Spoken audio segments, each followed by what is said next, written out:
I'm on a mission to make sure as many people as possible who work in houses go independent, because there's no ethical way to run a successful house. I knew he was at home watching the cameras, so I ran around the dungeon and I flipped off every single one. He was like, I'm telling everyone you did those 3 things.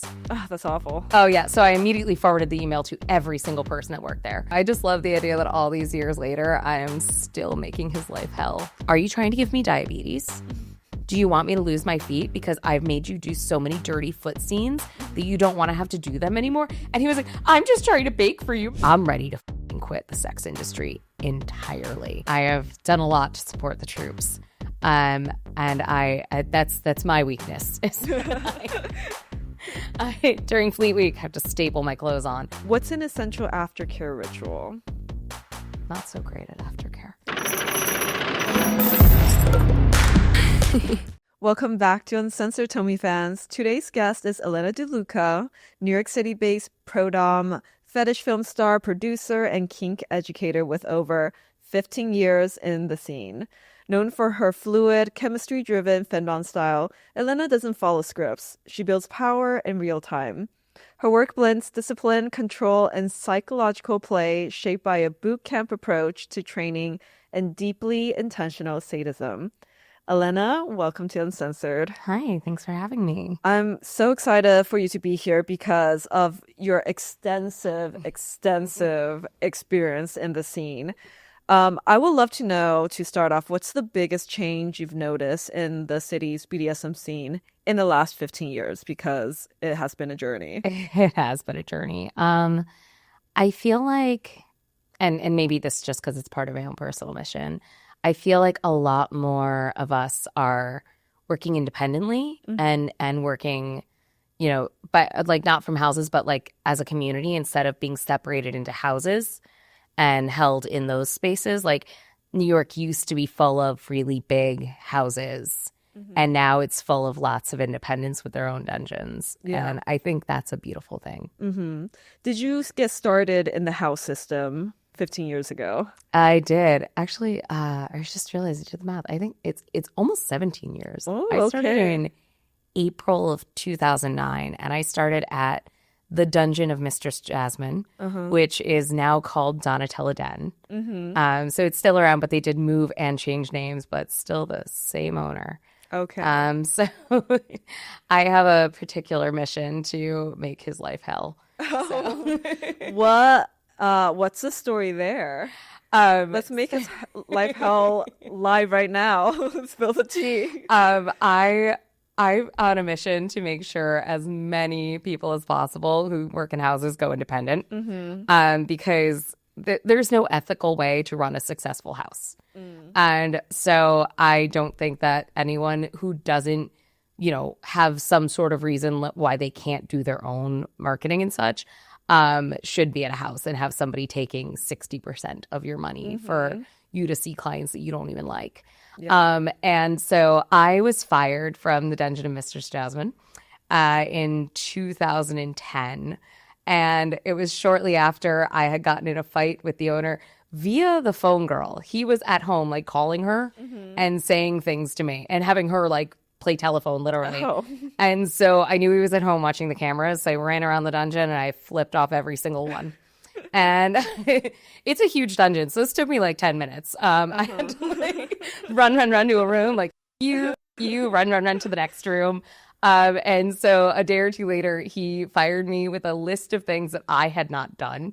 He sent me an email and was like, this person did this thing and this person did this thing. Like 3 other girls had done fireable offenses that they never got fired for, but they had quit. And so he was like, I'm telling everyone you did those 3 things. Oh, that's awful. Oh, yeah. So I immediately forwarded the email to every single person that worked there. But in the email, he was like, you should go check on this other dom at this other dungeon, because she had quit like a month earlier. And I didn't realize the cameras had sound. And so when she was leaving, I was like, let us know how it is. And I thought like I didn't get caught, but apparently I did. So he was like, why don't you see how she's doing? I hear she makes no money. So I was like, that's a brilliant idea. I should see how she's doing, because they used a lot of scare tactics to keep us there. And so there was this huge fear that like this place is bad, but anywhere else is way worse. And so is going independent. So like when I'm reading the email, I'm like, I'm fired. I was like, well, I guess I'm not a pro dom anymore because I can't go anywhere else and I can't go independent. And then I was like, you know what? He's right. I do know someone at a different dungeon. I should, but it was funny because I didn't even like have her number. I had to like ask a friend for her Facebook, like, and find her. And that's how I ended up moving to a different dungeon. So honestly, if it wasn't for that line, he would have been rid of me in 2010. But since then, I now make it my mission whenever I meet girls that work there, I'm like, I'll take you to dinner if you quit. And I will help you. I will introduce you to whoever you need. I will help you set up your marketing. I will help you get out there on your own if you quit. Let me know whatever day you quit. And I've taken several girls to dinner. Me and Maya Midnight do this together because we both started at DMJ. That's how we met. Yeah. And like, I'm like, you quit any other dungeon, like I'll take you out for drinks, but there I will take you for dinner. Help you find your way in this industry. And then like 2 years ago, I taught a class for 7 days of domination. So they had reached out to former teachers and were like, we're doing an independence week. And it didn't occur to me that the theme was just all the teachers were independents. I thought it was about being independent. Oh. And I was like, I'll teach a class in going independent. Yeah. And they were like, sure, go ahead. And so I taught the most like unhinged class where I just like named names. I was like, there is no nuance here. Totally going for violence. I talked all about him and the way he treated people and what happens. And then one of the girls working there showed the class in the dressing room and like convinced people to quit. And so then 7 Days of Domination made the class free. So anybody Go can check it out. Yeah, Go check it out. And 7 Days of Domination is ran by Shayla, who was on this podcast like a few weeks ago. Yeah, I watched her. Yeah, It was it's great. free. Check it out. You'll hear all the details of like how horrible that dungeon is. Oh yeah, Yeah. Because she worked there when it was Donatella Den. So she knows, and so she was like, I made it free and had somebody show it in the dressing room there. So I just love the idea that all these years later, I am still making his life hell.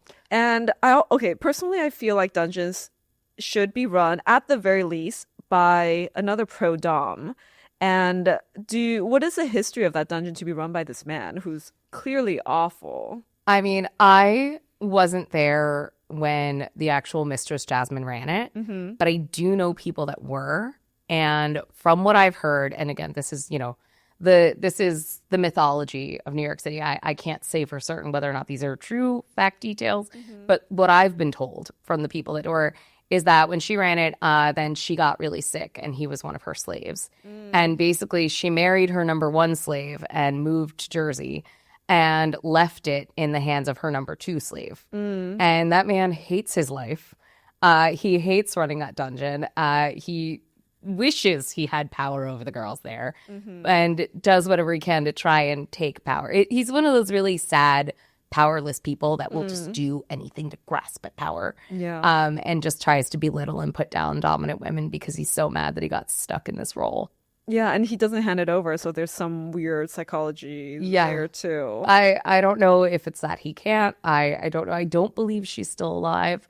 I don't know why he continues doing it.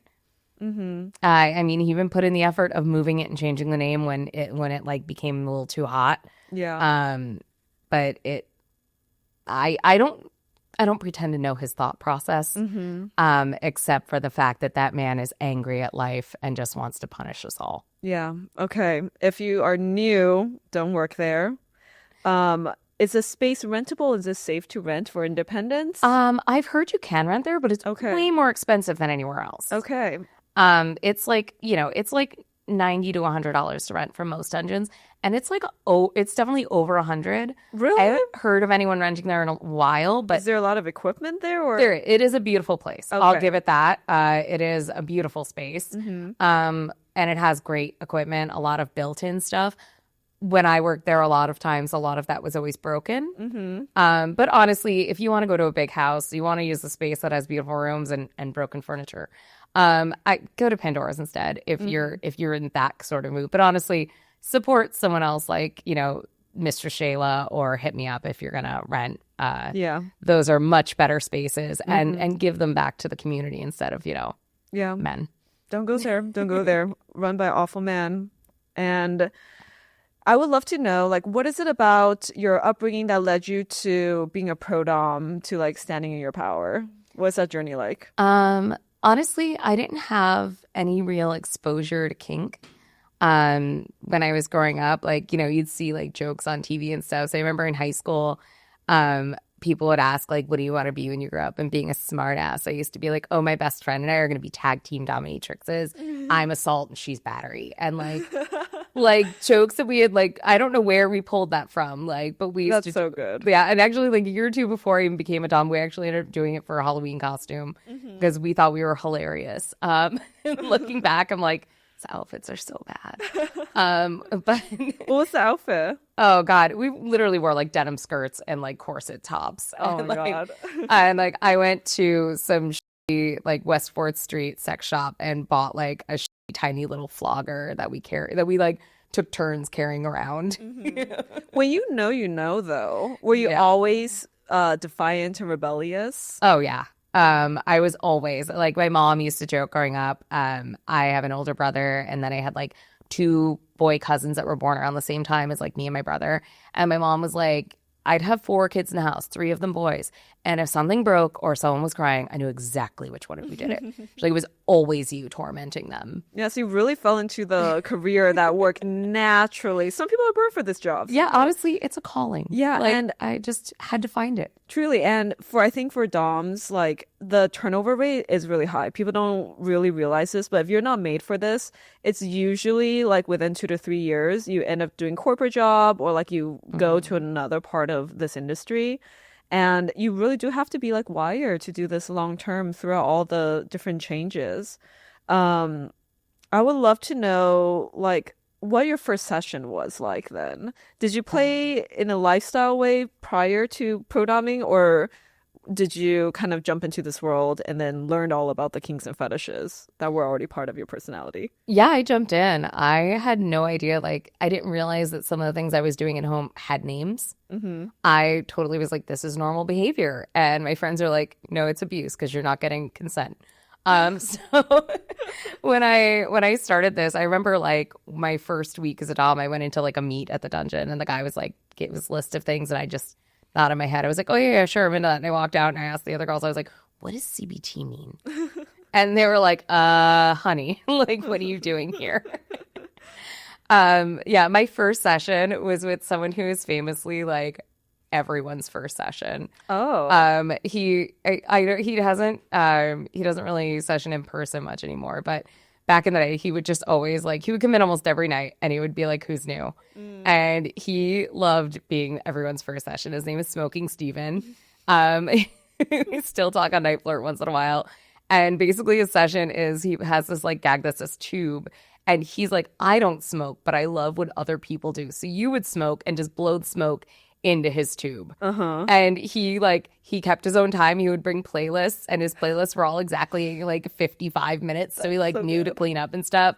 And like, so he would like he works in music or something. So he would like introduce you to new bands with his playlists and stuff. Like he was so proud of that. And like, he literally was like teaching us. There was a lot of protocols at this dungeon for when you're leaving the room, you had to like call the front desk and they had to like call you back and like, that it was clear. And then like you'd open the door and like you had to yell down the hallways and stuff. And so like he would like show you how to walk him out and like how to clean the room.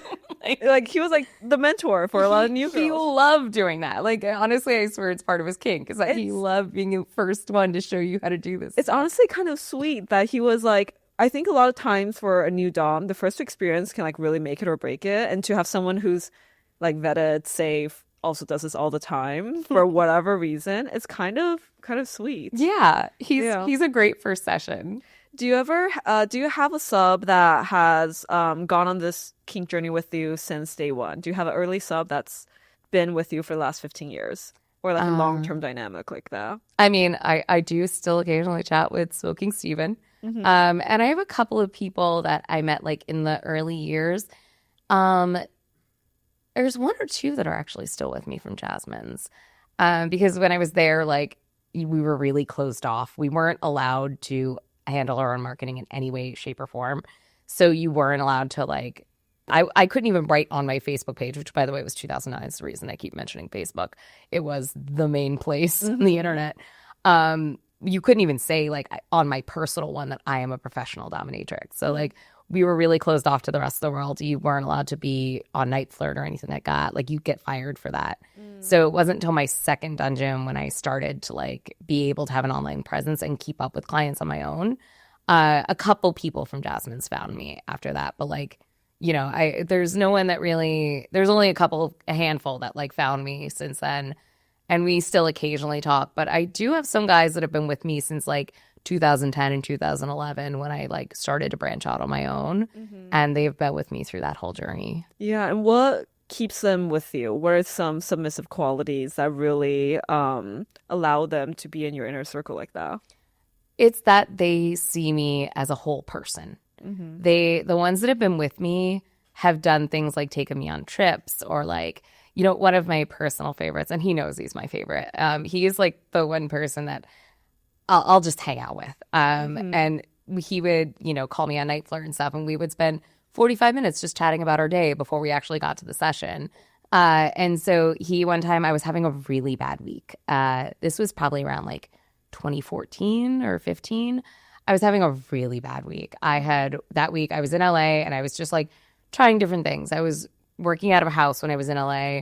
A bunch of the house girls had tried doing this job at a hostess lounge, like, and so I had, for like 3 days, a bunch of us attempted it, and I think I was the only one that made it to 3 days, which was quite an experience. And then, like, I'd worked a foot party the next night, and then, like, the day after that, I, like, was doing phones at the dungeon, and I dealt with, like, some really annoying shitty clients that, like, someone was rude to one of the girls and I had to throw them out of the dungeon, and, like, so I was crispy, like, I was burnt out. It had been a bad week, and I was like, I'm ready to quit the sex industry entirely. And then this client who I hadn't heard from in, like, 2 years calls me on Night Flirt, and he's like, how are you doing? And I was like, honestly, I'm not okay. And he was like, that's so sad. And he goes, hold on, I'll call you back. When we first started talking, I had lived out in Long Beach, in New York, Long Beach. And he still lived in Long Beach, and it was winter time. And we had always talked about how pretty the beach was with the snow.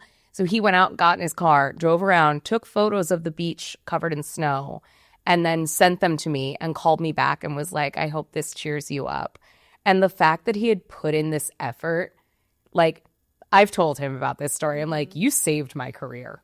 Yeah. Like, I was like, I'm packing it in. Yeah. And then that happened, and I was like, that is such a thoughtful, like, personalized, sweet thing for someone to do. And honestly, it just, like, brought me back. I was like, that's right, there are good ones out there. Yeah. So the ones, and, like, he's been with me since probably 2011 or 12. I love that. Yeah. Yeah. That's an amazing story to hear, especially when, like, I feel like 80% of subs who are reaching out are kind of like mush, you know, it's just like so self-centered, or and there's a place for that, you know, when it comes to the business side of things. Yeah.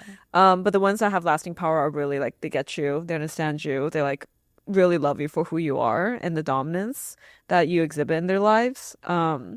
Speaking of, like, bad clients, I know that you prepared one of the most annoying emails, or, like, you have some annoying emails to read. Let's share some of that here. Oh my God. I know where the whales are. They're on IWantClips. For over a decade, IWantClips has been the home for big spenders and the top earners in Fetish. I've been on the platform for years, and trust me, it delivers. Join today and use the code MXTOMIE for 15% off your entire cart. And if you're an artist, you'll get 90% revenue share for your first 3 months. 90%. That is better than any other clip site platform out there. Thank you to IWantClips for sponsoring this episode of Uncensored. Yeah, and for the Tomie subs listening, oftentimes, you know, we can tell a lot from the very first message you all send us. And sometimes that first message can make it or break it. So whenever you're doing intake, make sure you're thoughtful, you did your research, you know how to approach properly, because we remember names, emails, writing styles. And, you know, for those of us who have assistants, sometimes you just get blacklisted. Not even for being dangerous, but being not a serious person.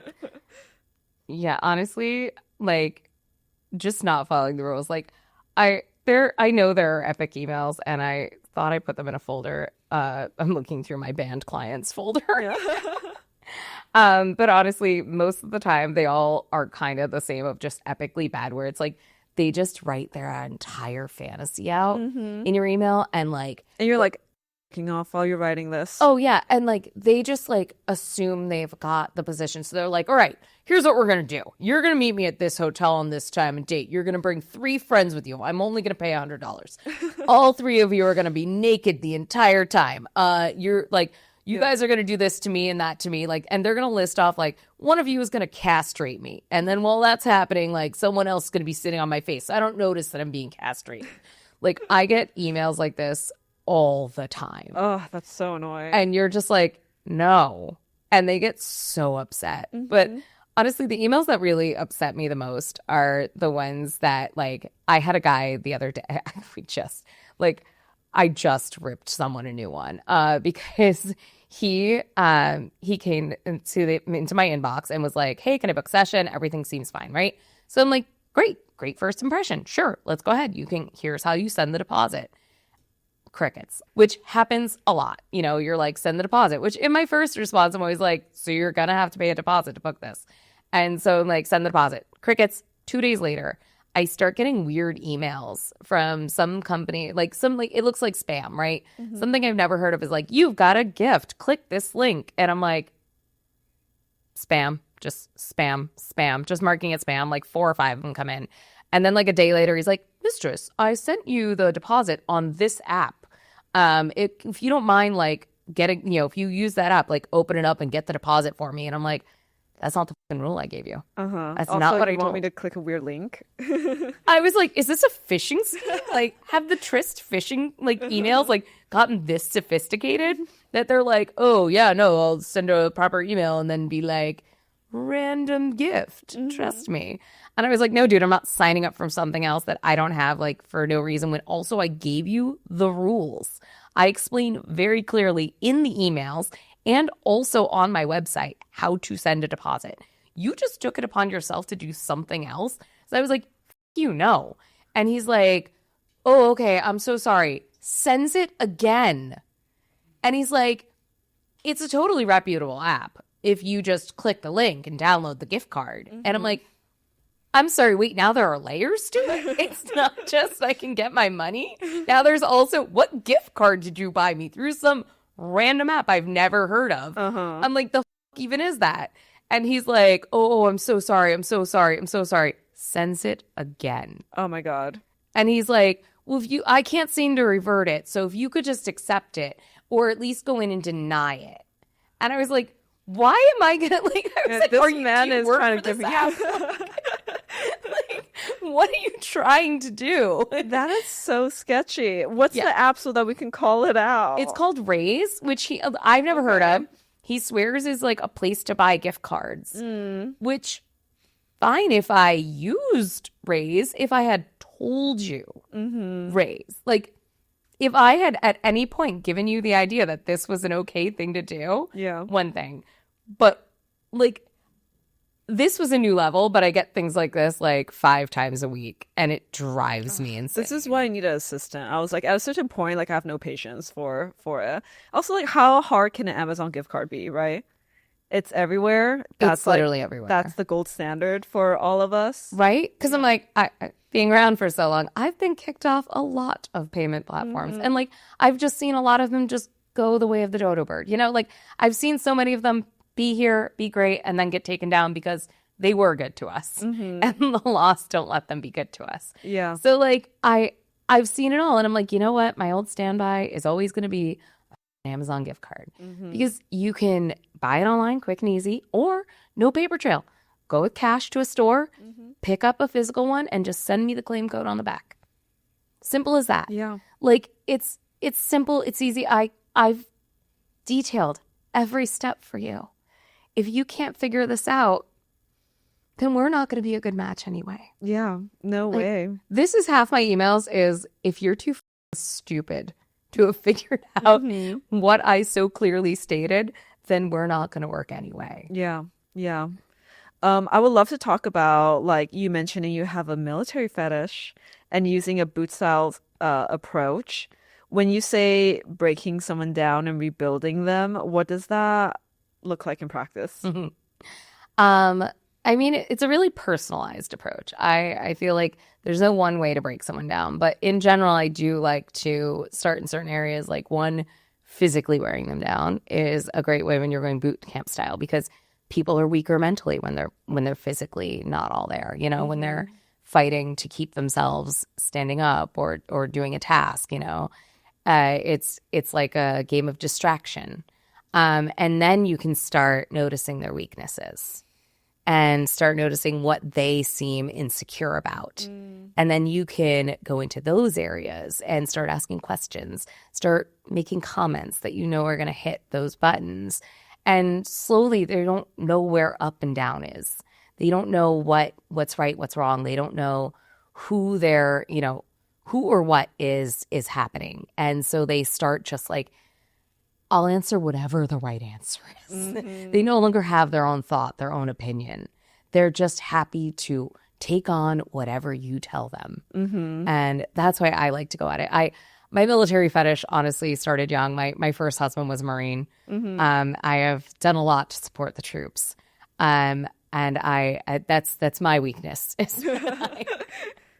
I during Fleet Week have to staple my clothes on. Not allowed anywhere near Midtown Manhattan. My friends are like, it is my fetish. It is a weakness. I used to run promos for Veterans Day and Memorial Day where I'm like, I'll give you 50% off your session if you come in your dress blues.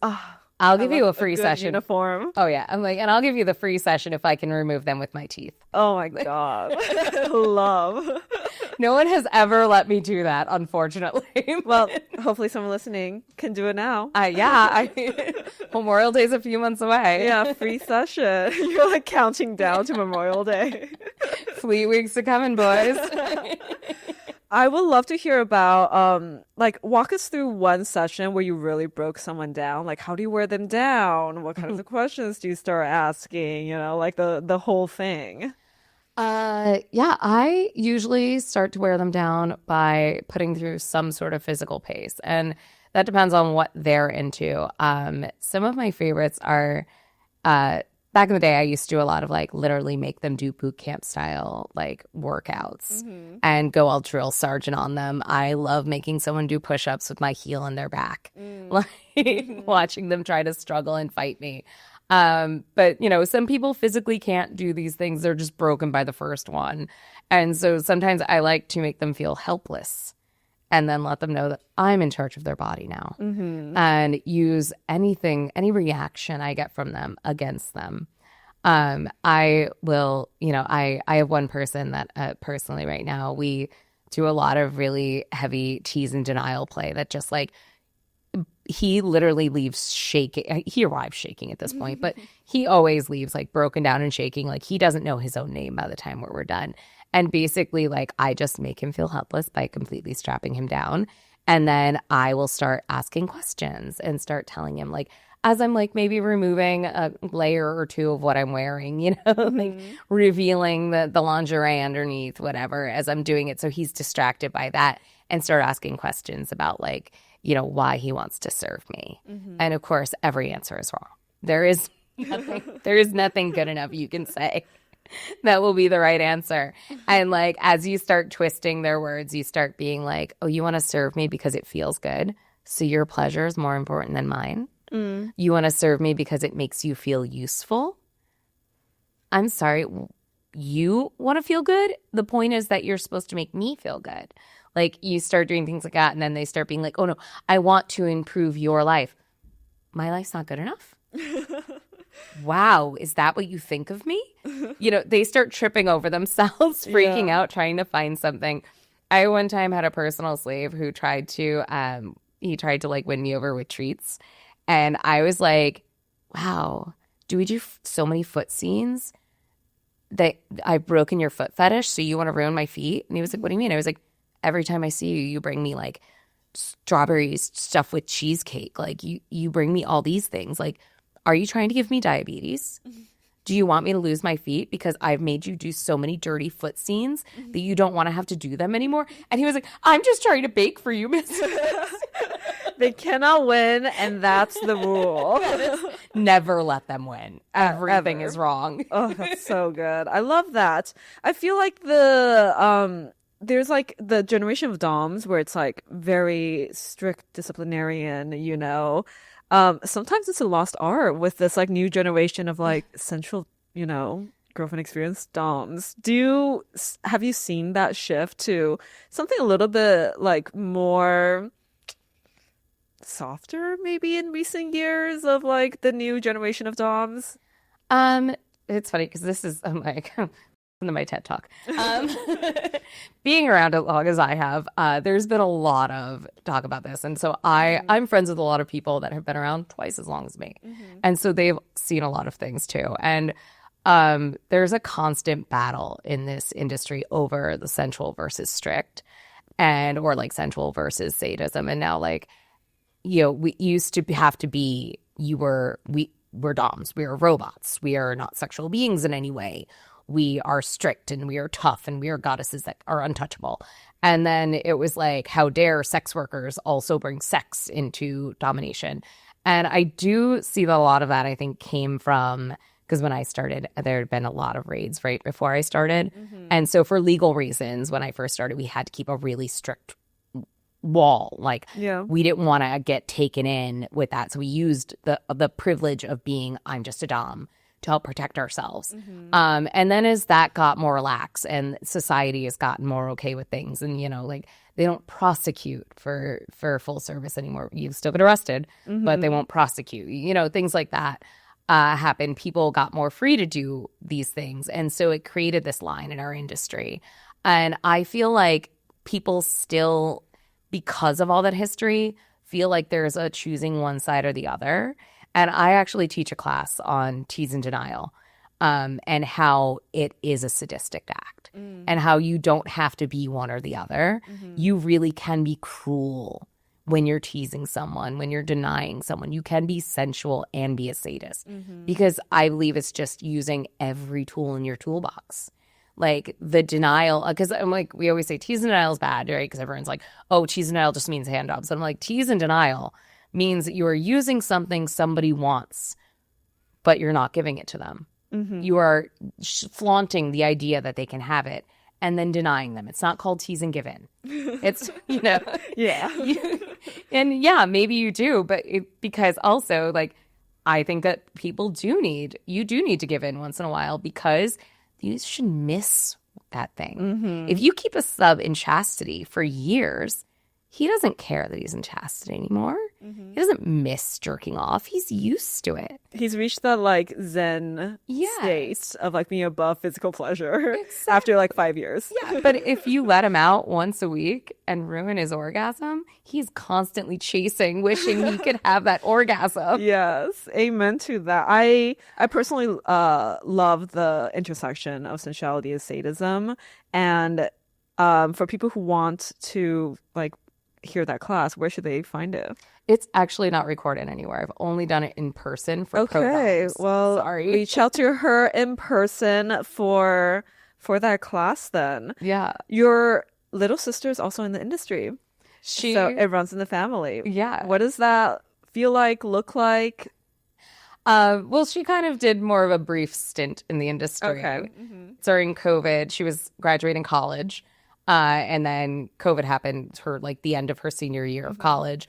And so she had way too much time in her hands and was like, she had like been to a couple femdom events with me and stuff. And she was like, I want to try this. And so she tried doing some online work. But then she ended up getting a job in her field and just hasn't had the time. Yeah. So now she's like, she thinks about it and all. It's the back burner though. But it was the funniest part was that like, her niche wasn't really her niche. She didn't get to enjoy the industry on her own independently, unfortunately, because of my shadow. And so, like, she came into this and basically everyone went to her to talk about me. Like, Oh. everyone was just like so excited that there was like another me. And she was like, I am my own person. Oh my God. And I was like, sure you are, sweetie. Um, so like there were like clients where she would be like, this client on Sex Panther has your photo as his photo and he keeps referring to you as daddy. Can he please stop referring to you as like, sir, you're wearing my sister as your face. Like, can you please stop referring to my sister as daddy? And I was like, listen, when he's playing with you, you can have him refer to me however you want, but I'm still his daddy. And she was like, you're such a I think it's really awesome that you're like open to family members about what you do. I find that like oftentimes in this industry, people have a hard time like talking about it to like the vanilla world or the civilian world. Has she always known what you do for work? And I know you said you bring her to like kink parties and stuff like that. What is it like navigating, a relationship like that? It's interesting because like, immediately people are like sisters and you're like, yeah, we're not into incest. And also like when I'm like, this is my little sister, but also she's really pale and has bright red hair. And so like people looked at us and were like, sisters? And I'm like, only biologically. Like, no, also there's a huge age gap. We're 15 years apart. So like people don't believe that we're sisters. But I didn't tell her actually until she graduated high school. I had decided to like keep it from her until then because what do teenagers do? They talk. And so she would tell her friends. And what happens to being a sex worker is people, the stigma. And so like she'd be guilty by association. And I didn't want her stuck with the stigma when she was young, not realizing it, even though she wasn't a part of it. Just being related to me would put would get all over her. And so I waited till she graduated high school. And then her and I tell this story very differently. But the day I told her, I, being a control freak, set up a situation where I had total control. She came to visit me and I decided to have a brunch at my apartment with a bunch of sex worker friends. And I brought in a bunch of different friends, some who are independent, some who work at houses, some who are in relationships, some who are single. And I had one of my friends also brought her boyfriend, and I also brought in a vanilla friend. And so I waited till about 20 minutes for everyone arrived, and I gave her a task that took both of her hands. And while her hands were busy, so she couldn't text, I told her, I was like, yeah, so for like half of your life, I've kind of been living a double life, and told her everything. And then before she had time to text her friends, all of my friends showed up.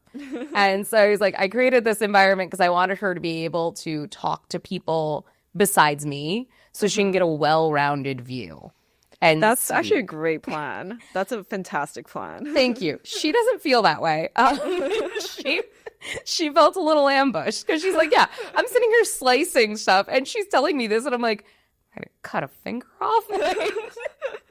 And then all of a sudden, all these people were there. And so it's like, I just wanted to keep you off your phone because I wanted you to like be in an environment where you could ask questions, where we could talk about it and you could see different experiences. So you didn't get a narrow view of just my experience. So it was like, I wanted to create, a dynamic situation, but also contain it. The Dom in me thinks it's a great idea, and now when you mention she feels ambushed, I was like, oh, I can see that. But I was like, yeah, that's a fantastic idea. Why would anyone not like that? Honestly, I still stand by my choice. I stand by your choice, honestly, too. You're also very very online with like clip making and online content, and you're very active on IWantClips too. What is your favorite clip? And describe it for your audience. Ooh, my favorite clip. That is a tough one. You know what? Actually, it's not a tough one. I know exactly which one's my favorite. What is your favorite clip? It is unfortunately not allowed on most of the clip platforms anymore. It is an old clip that has been slowly erased from the internet.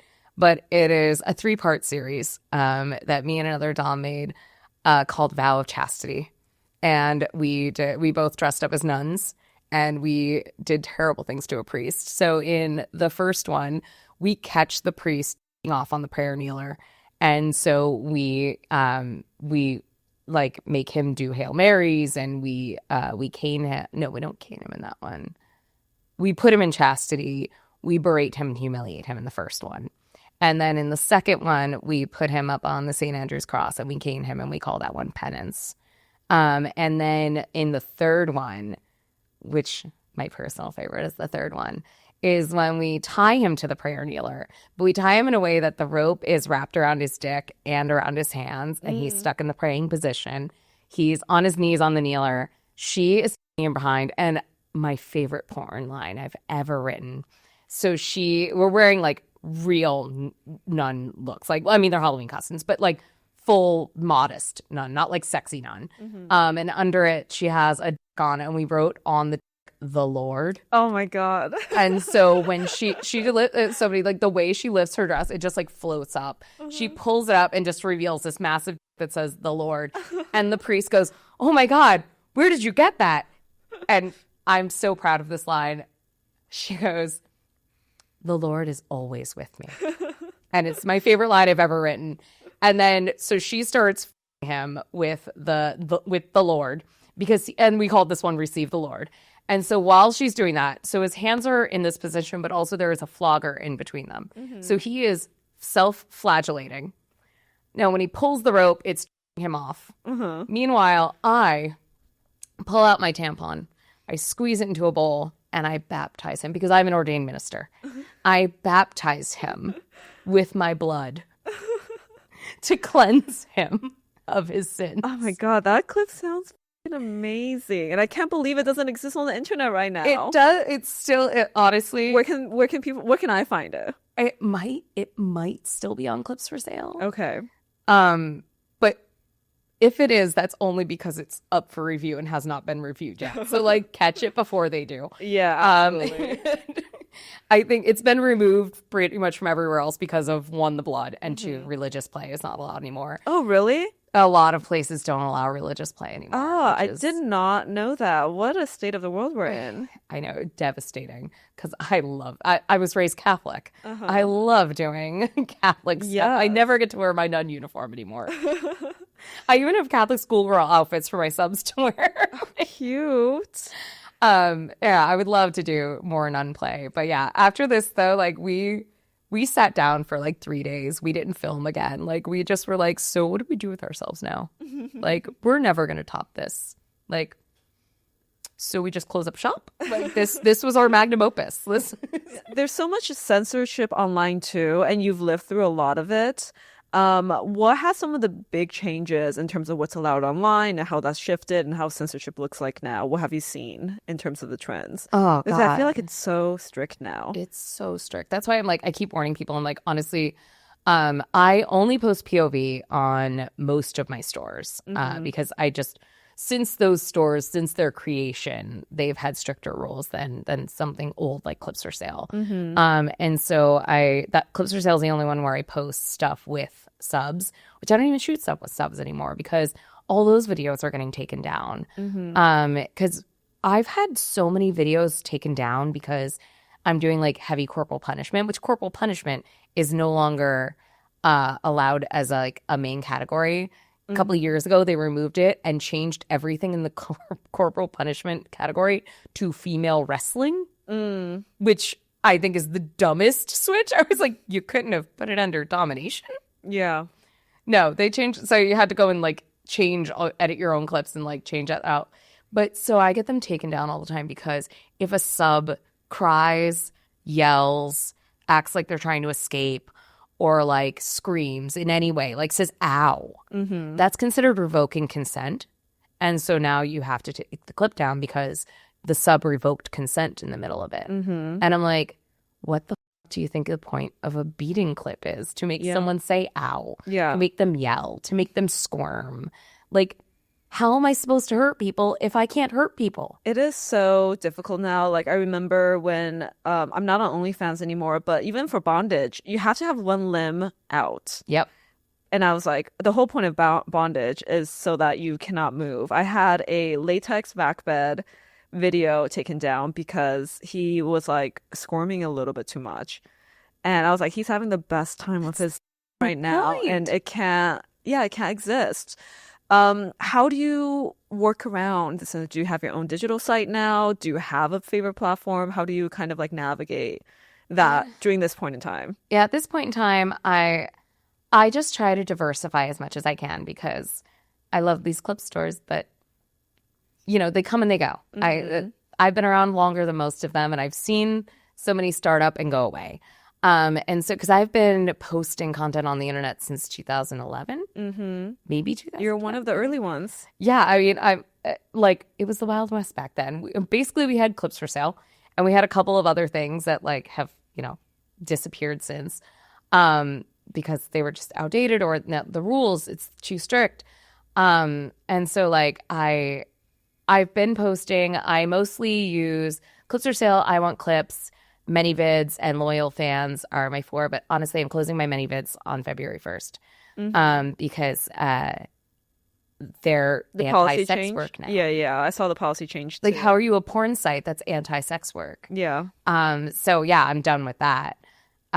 So I diversify as much as I can because I'll be here longer than they will. And so like if they're here with me, great. Would love that. But just in case, I never put all my eggs in one basket. Yeah. I would love to know what a real day as a Dom looks like. Like walk us through the morning, afternoon, night. What does it look like? I mean, depends on the day. I like to compartmentalize my days into like this day I do computer work, this day I do sessions, this day I do, such and such. So like today coming here, I got up this morning, I got ready. And then I did a bunch of admin work. I was scheduling tweets. I was fixing up my spreadsheets because honestly, half of being an online Dom is spreadsheets, keeping track of everything and where it exists and such. And then came here. And after this, I probably need to play online after this, actually. I was like getting some Sex Panther messages. And I was like, you know what? I think I'll go home and cam. So that's my day is like tomorrow. I'm going to be tomorrow I'll be camming and I'll be texting and doing all of that. So it's, get up, get ready, do the thing. And when you have session days, do you have the rest of the day off or do you also do online work when you have session days? Depends on the schedule, how full it is. If I like to schedule everything, I like to try and keep it all scheduled tight so this way I can like go to the dungeon, back-to-back sessions. I can just be in my element, enjoying myself. But if I have gaps or whatever, then I'll like, sure, I'll turn on my cam for a little bit, like play around, answer some things, send out some messages. Like maybe I've got time and I'm all excited from a session, so I'll send out a few videos or something. Yeah. Depends on the mood I'm in. Amazing workflow, honestly. I feel like if it sounds very optimized and efficient, and that's why she's been around for so long. What is your clip creation process?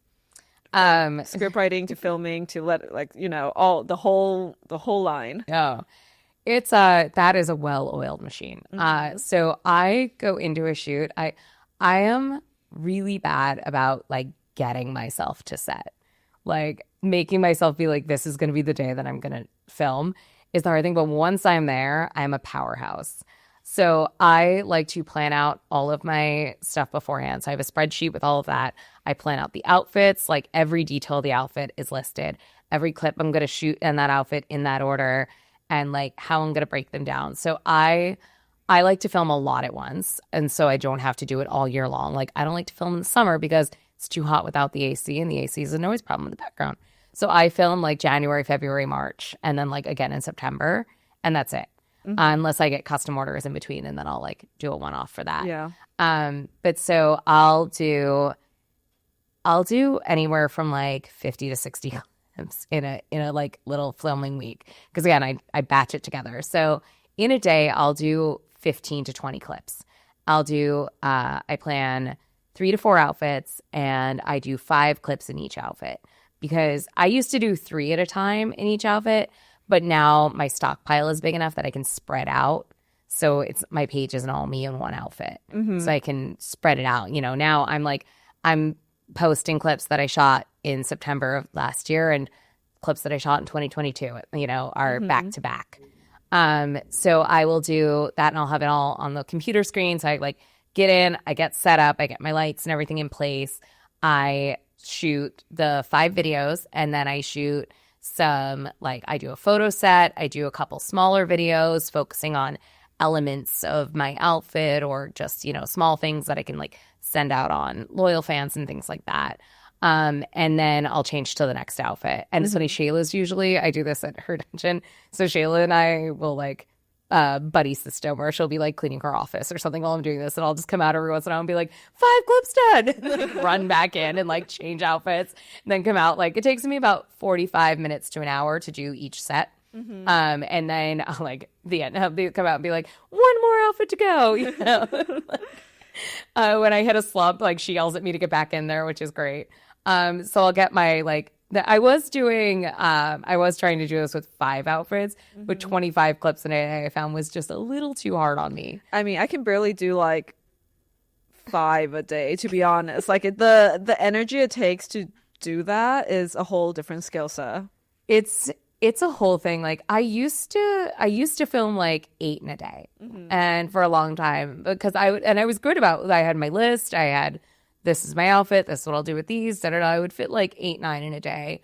But honestly, as I got better at the organizing and the prep work, it was able to make me be more efficient. So this way I can like, my lights are set up. So I know that these 3 clips, the camera's going to be in that position. The lights are going to be in that position. So I'll shoot those 3 together and then I'll shoot the next one. And like when I'm shooting it to help myself for editing, I start every clip by saying today's date and the name of the clip I'm going to do. So this way, when I'm looking through the footage, in case something got moved out of order, I can be like, oh, okay, I'll just watch the clip, the first few seconds, tell me what it is, and I know. And so after I get them all shot, then I take a day. I'll usually do like a 3 to 4 day stint of like filming week because I just like, I've got the lashes on. I'm just going to keep going, Yeah, like, yeah.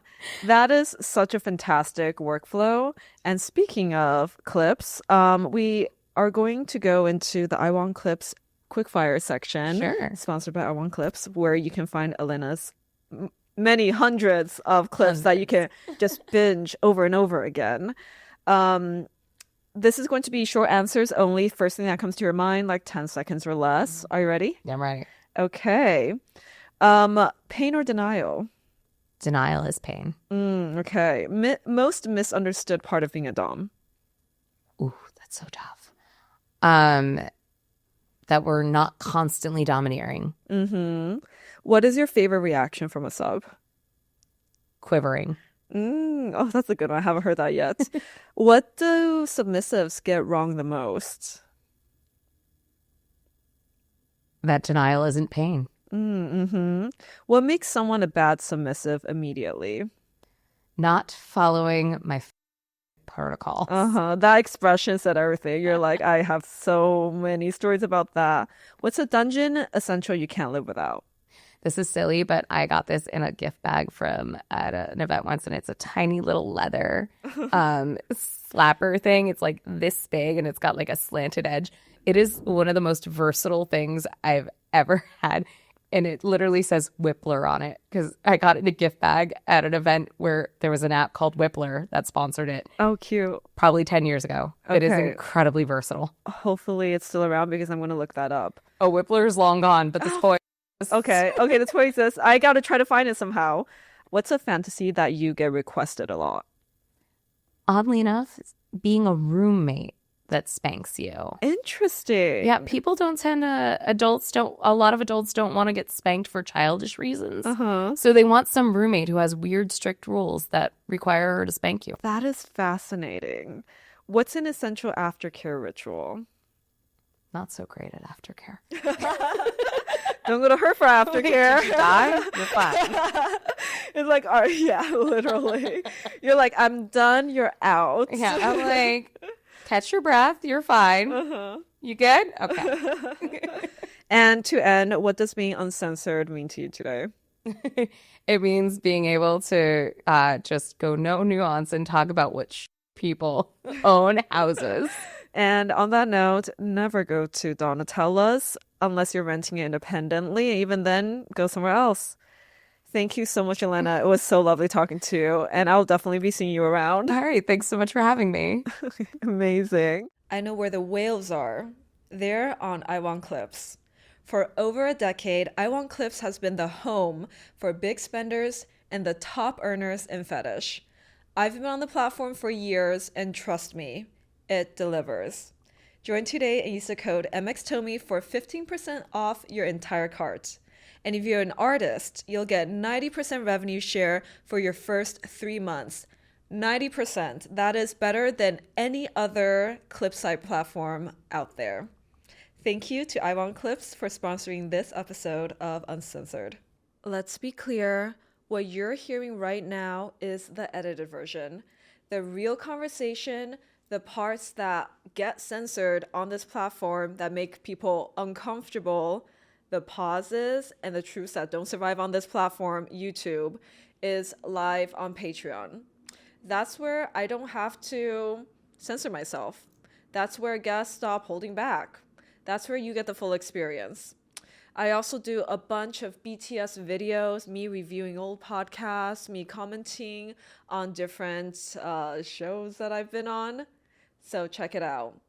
If you want access to what you're not supposed to hear, you know where to go.